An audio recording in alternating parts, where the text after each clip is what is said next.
Good morning, everyone. Thanks so much for inviting me to speak here. It's a refreshing and different audience from what I'm used to, and it's really nice to be among activists. As mentioned, now I'm working with the Open Society Foundations, but this morning I'm here with you not with my OSF hat, but let's say in personal capacity, and I'm going to tell you about where we are in terms of IMF, World Bank, and more generally global economic governance.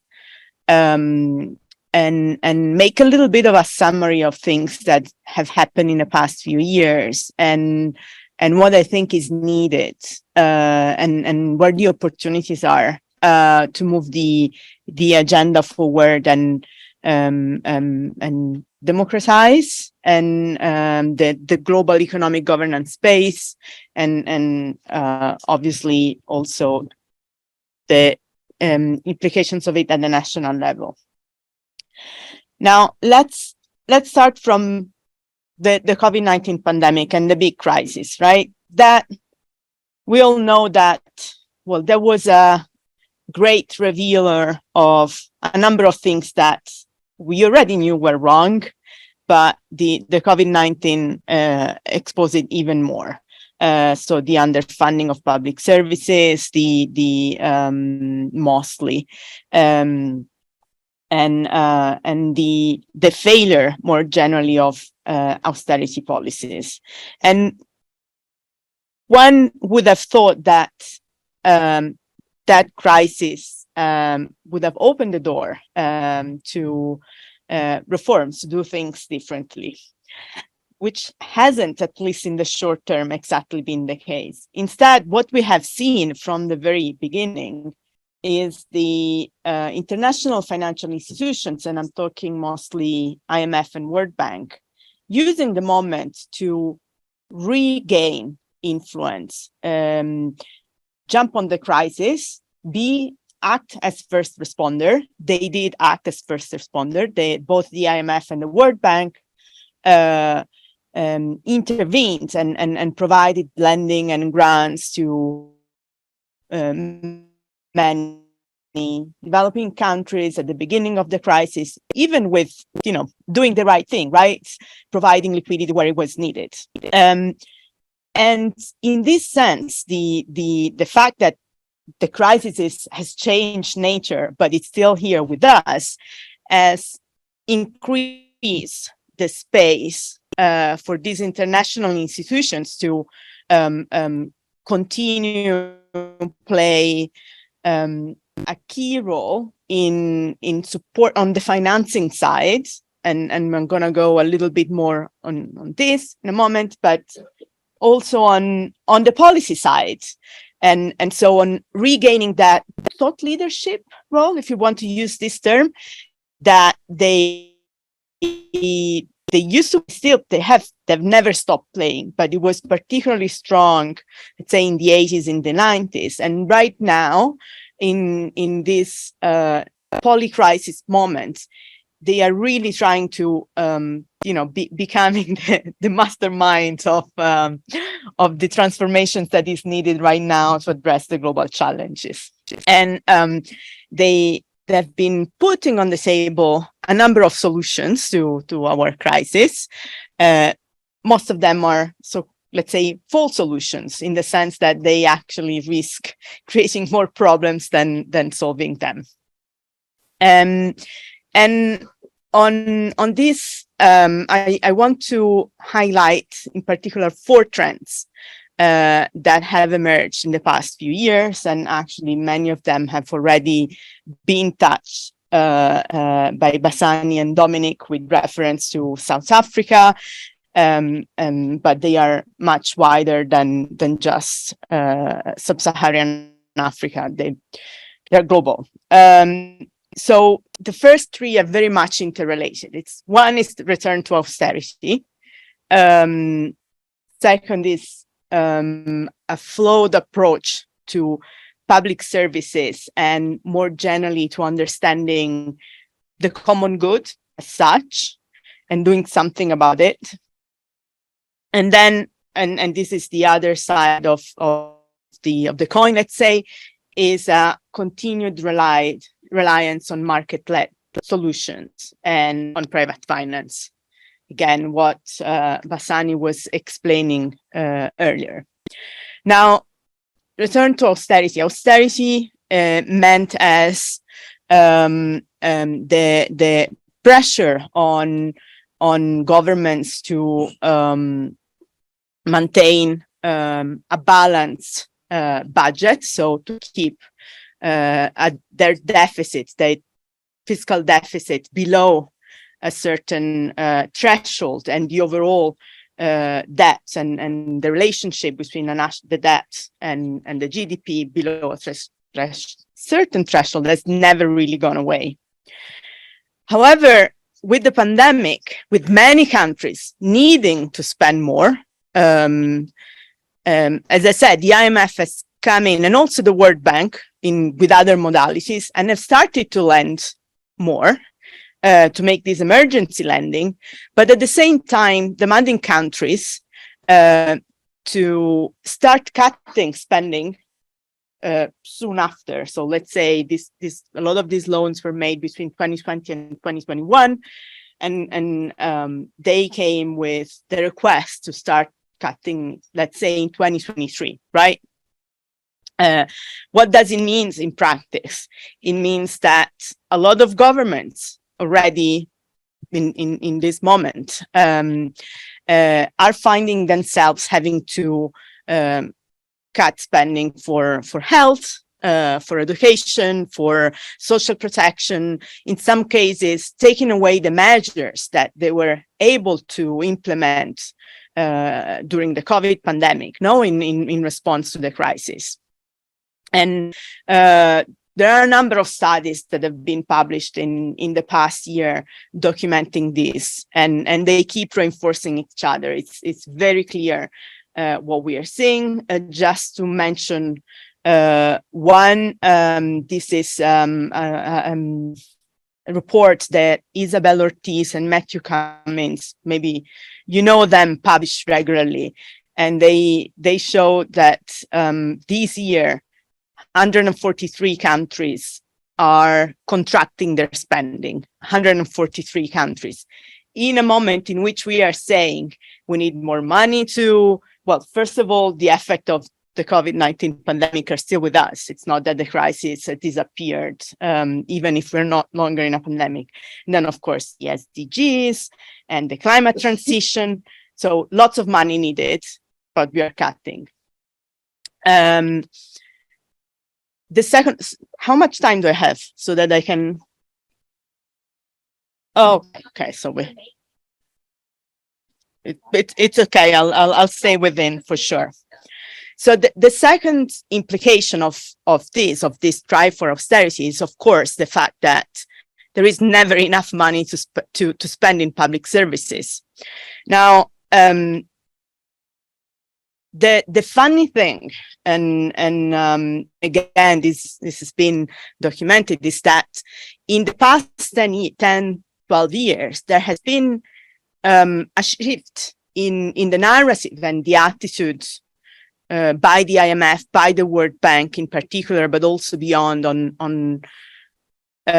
towards public services in general, right? You may find a lot of research done by these institutions, and even programmatic and policy papers that recognize the importance of A, strong state and government, and B, investment in public services, again, health, education, social protection, and beyond.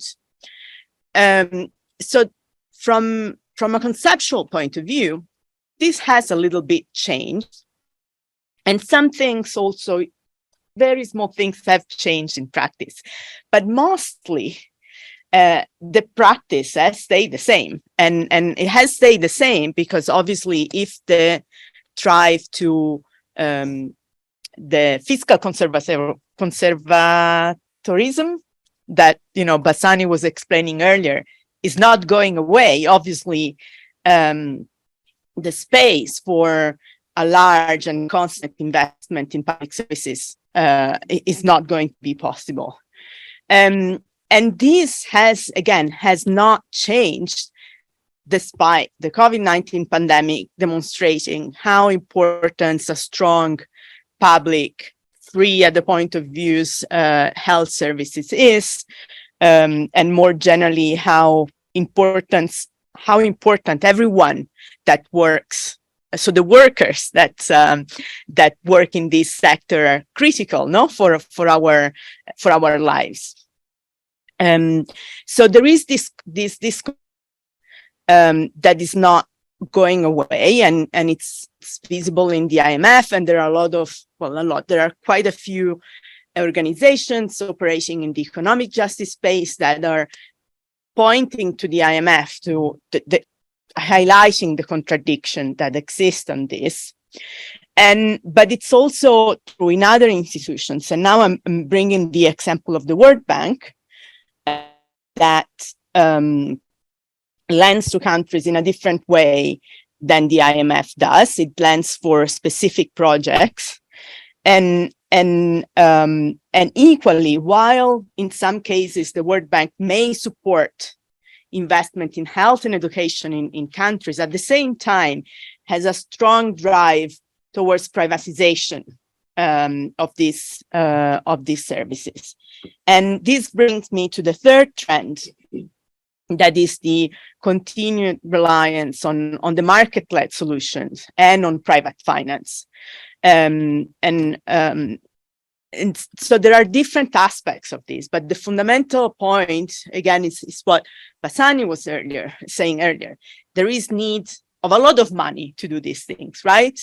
It's a shitload of money that is needed to achieve the SDGs. We trillions. And of course, very few countries have the public resources that are needed. And the solutions is, okay, let's attract private finance. Now, I think that there is an aspect of expecting the private sector to be part of the transformations that is needed, that is totally okay, right? We're not going to transform our economies if the private sector stays as it is. But the way in which this is being done is not based on a rethinking of, okay, how do we engage with the private sector? How do we create businesses that are good for people and the environment? What business models we want to support? Is, okay, let's create an environment in which investment in certain areas, including public goods and services, are not that risky, not so risky for companies, so they will invest, reap the benefits, and if something goes wrong, then the state will come in and support and pay.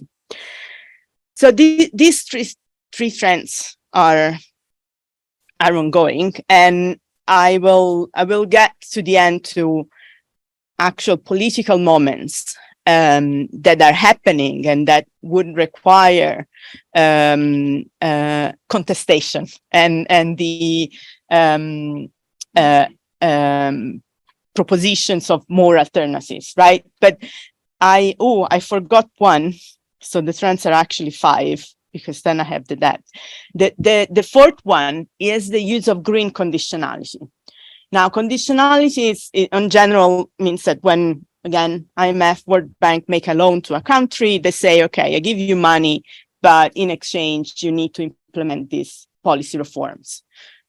Cut your budget, bring down your debt, liberalize this particular sector, implement job markets reform, which are problematic, right?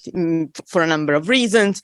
Bottom line, they reduce countries' policy space to conduct their economy as they like. Increasingly, this is happening in areas that have to do with climate change, so policies for climate mitigation and climate adaptation, and the energy transition at large. And this is particularly problematic because, of course, again, shitload of money is needed for the energy transition. So there is a lot of, most governments do need external funding for this.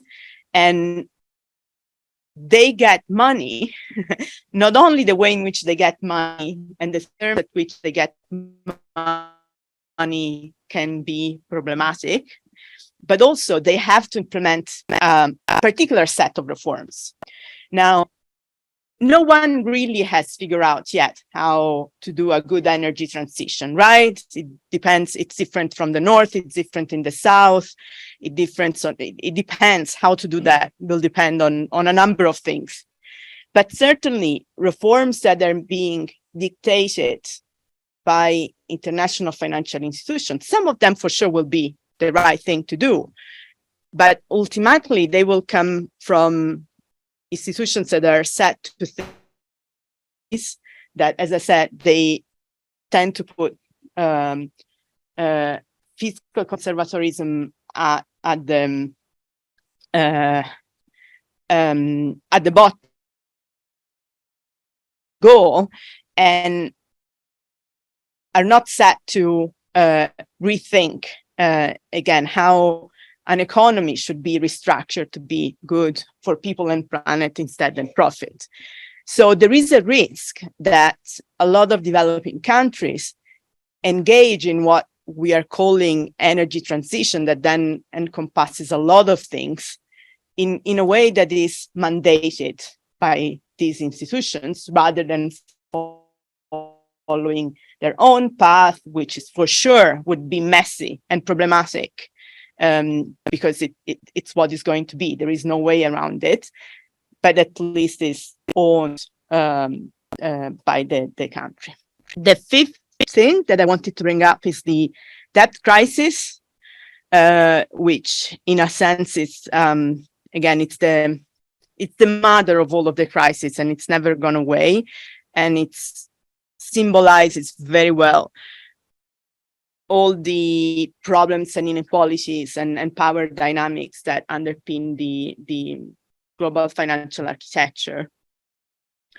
Now, let's see how I go in detail on this. But things were not that great even before COVID, right? A lot of countries were getting more indebted already before that, and some were already raising the alarm. And this happened on the back of low interest rates, accommodative monetary policies, right? So there were incentives for countries to go on financial markets and borrow because it was cheap, relatively cheap. Something that is different of this new trend with respect to the past is that a lot of this debt is not owed to to other countries, but it's owed either to private creditors, banks, international investors of different kinds, multilateral development banks, and then, of course, China has become the big player. Now, this, I'll go back to the end, is important to highlight because it's one, not the only one, but one of the constraints to the resolution of the debt crisis. Anyway, going back, the pandemic has increased the debt vulnerability of many countries that had to lend in order to be able to address the crisis. What the IMF and World Bank lended a lot. They knew that that was going to be a problem, so they created a couple of very partial solutions.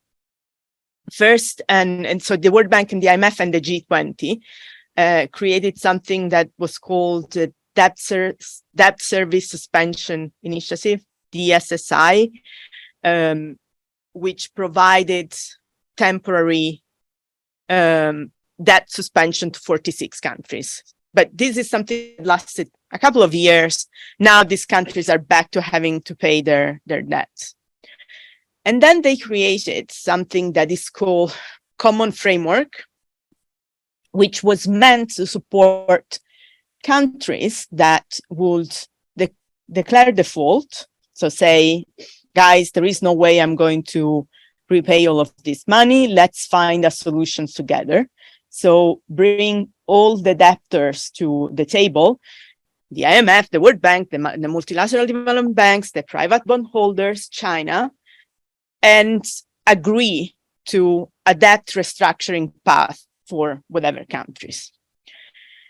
Now, this common framework really has basically failed to deliver so far.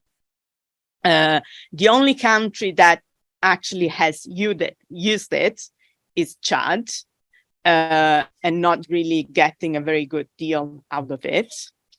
Zambia is in conversation. I started the whole process. It defaulted and say, can I apply for this? I think has been 2 years, and the country is still waiting for an agreement among creditors on how to restructure this. Obviously, in the meantime, it keeps paying, and it keeps having problem in providing adequate spending to its citizens. I'm sure you know better than I do about the situation in Zambia at the time. Ethiopia has applied, and it's also waiting, and is also not getting, let's say, a good deal, in the sense that one of the problems that has characterized all of this dynamic is that if a country says, hey, I cannot pay anymore, obviously their access to an international financial market to borrow more is completely wiped out. Or if they can borrow, they can do so only at very, very high interest rates, which in a situation where high interest rates are already raising, it's particularly complicated. And this is what is happening to Ethiopia. They applied, they're waiting for an agreement, and in the meantime, they're unable to borrow anything more, or if they do, it's very expensive on international financial market. And one of the things that makes all of this particularly problematic, so finding a way to come up to an agreement, is that private creditors don't want to come to the table. They would rather find their own solution with the country rather than negotiate a solution that involves all of the creditors on comparable terms. So they just, because this is voluntary, they are not compelled to, so they just refuse to come to the table. China doesn't want to come to the table unless private creditors also come to the table, because they say, so I restructure my debt, so the extra resources that Zambia has are used to repay private creditors. I don't want to be part of this. And so refuse to be part of this because they are particularly worried that doing this would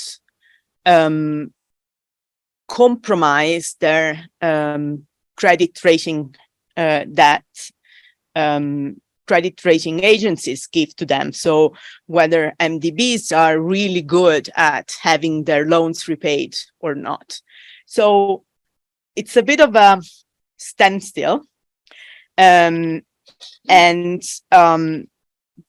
the IMF has put now on the table as not as a solution, but let's say as something to advance, on conversations and agreement is a round table where creditors and a few borrowers sit and discuss some of these problems. It's not mandatory, it doesn't take any mandatory decisions, it's just a forum for conversations.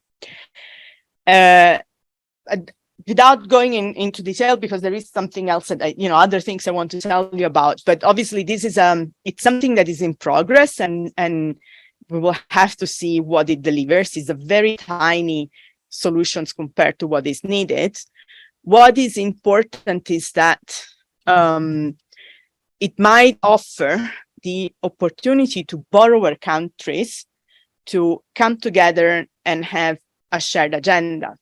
Because what is missing here and what is needed is for borrowing countries that are in this situation to come together and demand that a new mechanism for debt restructuring that is multilateral and equal is created. And this is difficult for many reasons. But it's ultimately what would be needed. And again, one of the demands of many economic justice movements is the creation of such multilateral mechanism that ideally should sit at the UN. There are other things, but the idea of a space, of a forum to bring together borrowing countries would be a first step in this direction. Now, I'm okay with time? Okay, I'll finish before. Yeah.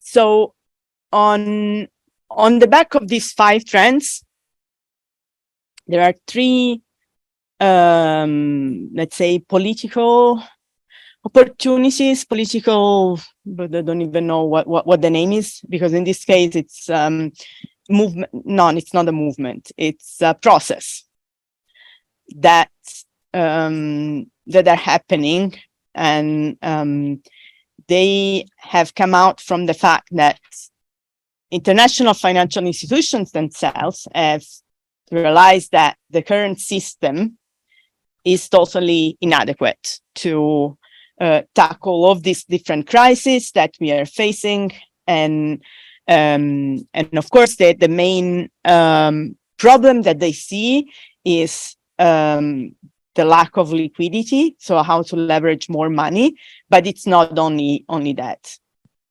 And so they are taking action, and they are suggesting their own way of reforming the system. And I want to mention the 3 of them.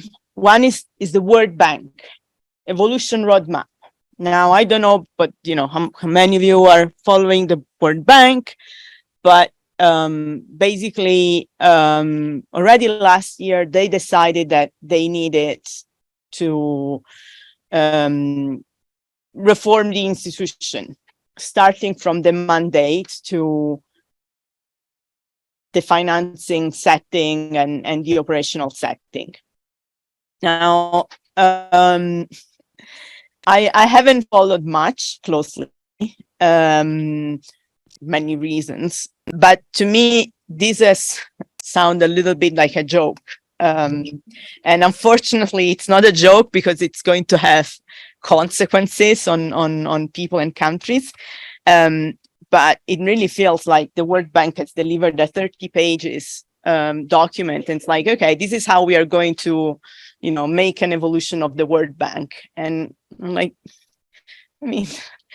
development economists, once upon a time, there were thinkers that used to, provide input to how an international financial institution should change. And you guys come up with a 30 pages document. Anyway, a lot of this is about giving the mandate to the World Bank to work on other challenges than just poverty reduction, and in particular climate, which in itself would not be a bad thing. But the problem is, of course, how this is framed and what this actually is going to imply for the original mandate of the World Bank, that is eradicate poverty. And then the second part is very much about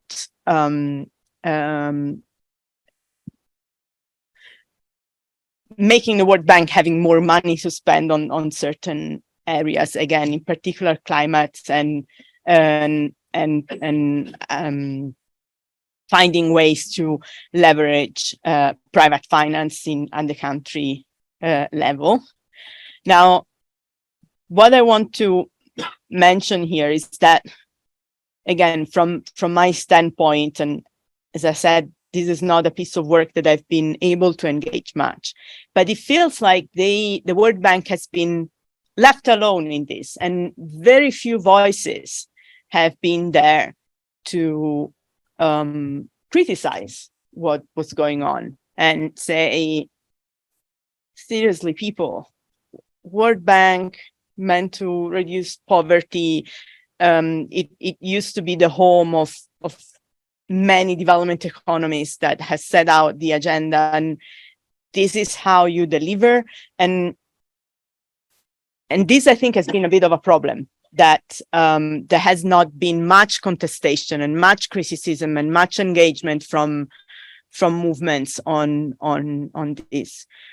One reason, I think, is that this agenda, and the one that I'm going to mention in a moment is the same, is actually very technical and not easy to engage with, and does require time to sit down and understand what they are talking about and what the implications would then be for how the World Bank operates, and then the implications for countries.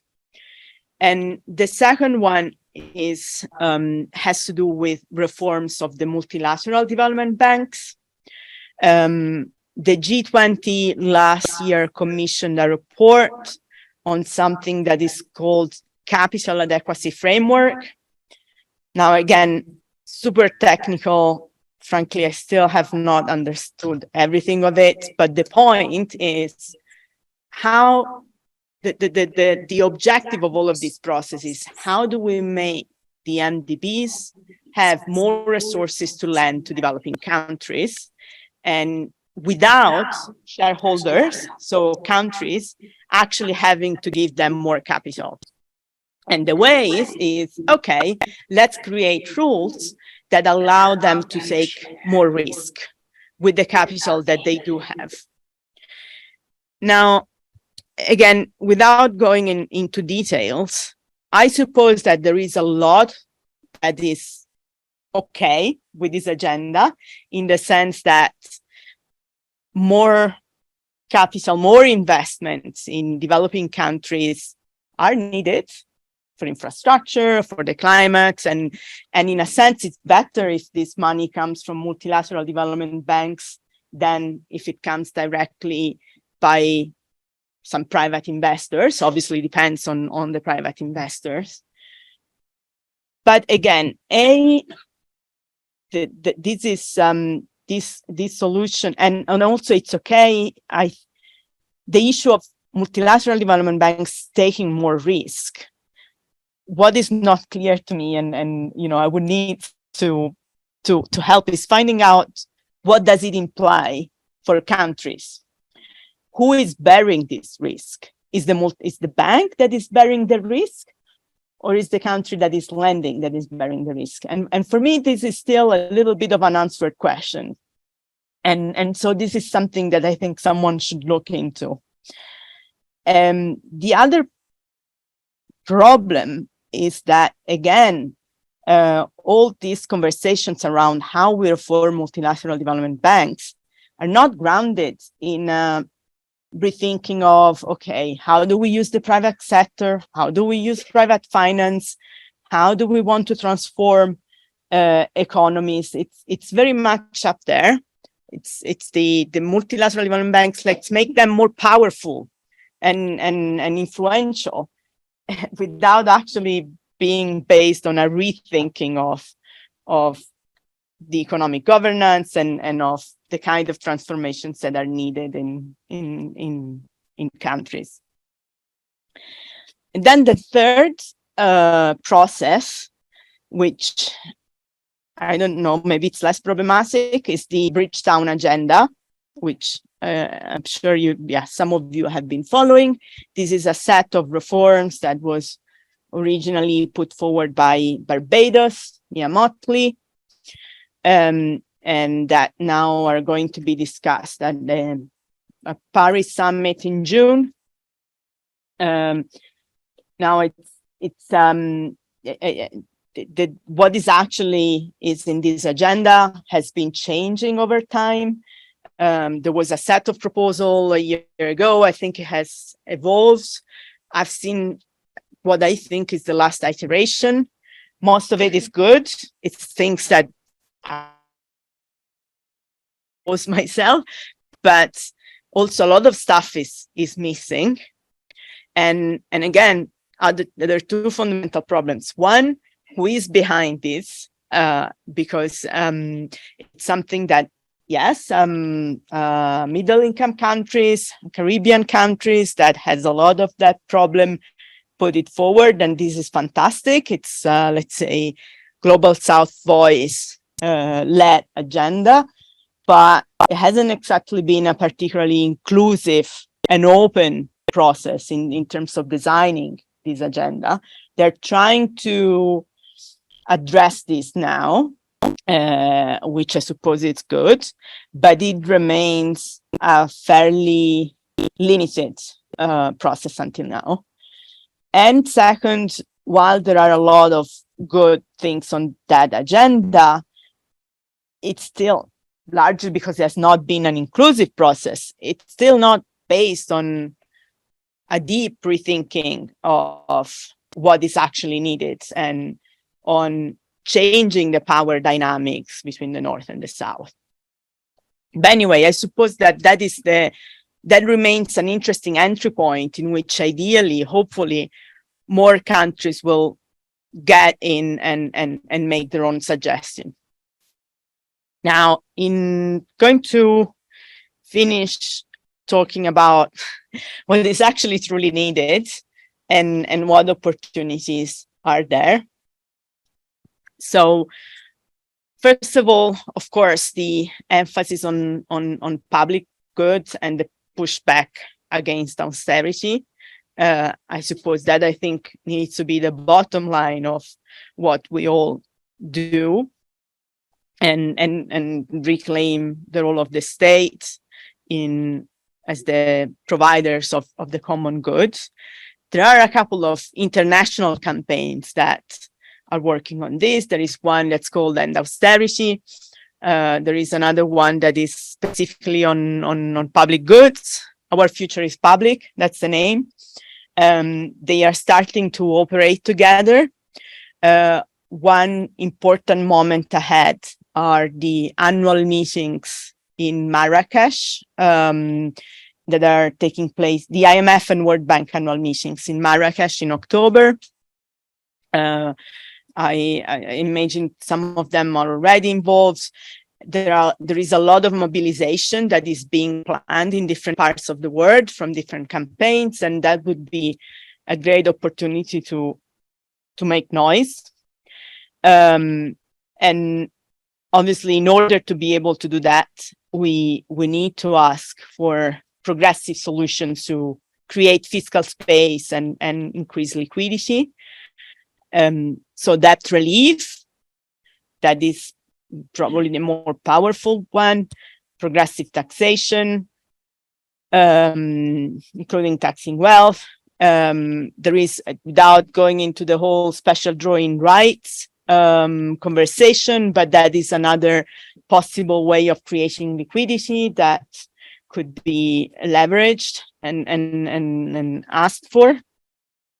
But then I would say that what what I think is still needed, and there are many organizations, movements around the world that are doing this, but still we don't have a coming together moment. Is a vision for a new economic system, right? There are a lot of proposals, and this is great, but I think this starts to be the moment in which we come together and try to speak, if not with one voice, at least in an aligned way. And obviously, a key component of this should be a fairer, more just global financial architecture that revisit the relationship between the North and the South. A key component of this should be legal framework for debt resolution. So for countries to come and say, I can pay, help me restructure my debt and don't keep me 3 years on hold, but actually help me. And again, it needs to be multilateral and fair and inclusive. So probably the UN is the place where it should be. Now, in terms of the UN, I'm a bit into minds, because I'm not necessarily a big fan of the United Nations as the ultimate solutions of the problem. I think there are many, many problems there as well.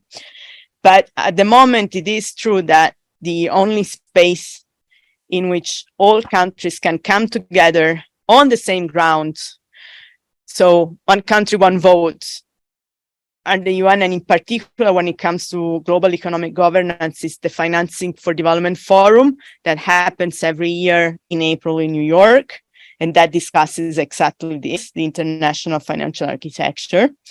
And it has been agreed that a big summit is going to take place in 2025.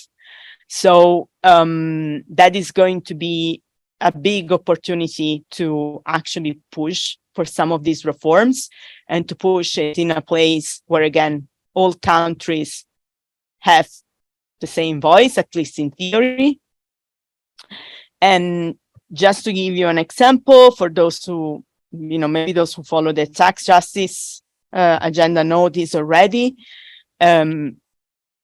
This year, it has been agreed, and this is thanks to the work that has been done for the past 10 years at the Financing for Development Forum, that the UN should discuss the possibility to create legal framework and a convention on tax, again, based at the UN, meaning it's the UN that should take decision on issues of international taxation. And this has been possible because of a lot of the work that many economic justice organizations have been doing in the past 10 to 15 years. But in particular, the key factor last year was that the Africa group at the Financing for Development Forum, and then at the UN General Assembly tabled a resolutions in which they demanded it. So what was critical is that African countries managed to come together with a common agenda and push for it, and use their weights on that assembly. There you go. And last thing, South Africa has the G20 chair in 2025, I think. And so the opportunity, next one is Brazil with Lula. So maybe something nice might come from there. And then it's your turn. So that's, big opportunity to push for certain things. Voilà. Done.